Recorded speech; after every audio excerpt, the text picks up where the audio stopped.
Hello guys! Grabe ha, curious na naman ako kung ano kayang laman ng box na to. So, nag-order kasi ako, ewan ko, ang dami kong order at yung mga iba, medyo mga libre-libre, ayan, di ba, meta libre. So, kinuha ko na naman at tignan natin kung ano na naman kayang laman nito, mga inday, di ba, mga kaibigan, no? Ayan, curious naman ako. Parang nararamdaman ko na something na medyo, surprising yung laman ng order ko na naman sa Shopee. Totoo ba? Nakakaloka mga bakla, oh. Tarain mo talagang wala nang bagay na hindi pwedeng orderin sa online, no? So meron akong na-order na naman, na ipapakita ko sa inyo, balot. 'Di ba? Nakakaloka mga kaibigan, no? Ayan, may balot. So nag-order ako ng magkaibang flavor, merong spicy or medyo spicy Pinoy na lasa at meron naman yung hindi. So ito, bagong order na naman ito mga kaibigan. So ngayon susubukan natin kung masarap ba ito. And nakita ko kasi yung post ni Alex, yung medyo matagal na rin, and nakita ko na pwede palang mag-order online ng balut. So, ito mga kaibigan, no?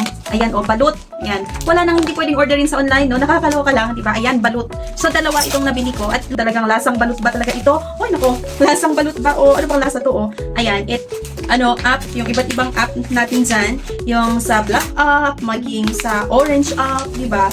At sa blue app, ang daming pwedeng ma-order. Kaya kung gusto niyo din na subukan, ay i-check niyo na lang din yung link na makikita sa comment section. Bye!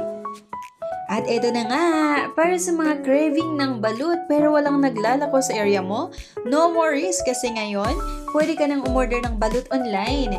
Yes, legit to, lutong Pinoy, delivered straight to your door. Ang balut nga pala ay fertilized duck egg na may sisiyo sa loob, pinakuluan at usually sinasawsaw sa asin, suka o chili garlic. At para nga sa iba, exotic daw pero sa mga Pinoy, classic street food yan. Siksik sa protein, masarap at perfect pang snack, pulutan o content challenge. Ngayon, may dalawang flavor nga na available. Meron itong natural o original at meron ding spicy. Pili ka lang kung ano yung gusto mo, traditional o may anghang.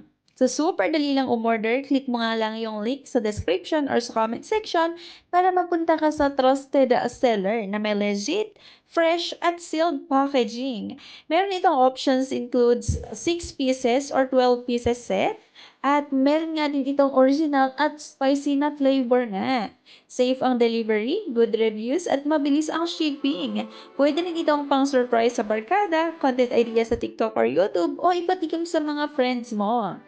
Pwede rin to pang negosyo ha, magbenta ng frozen balut sa area mo. Kaya kung miss mo na ang lasa ng balut at gusto mong i-level up ang cravings mo, try ordering online na. Check out the link nga sa comment section.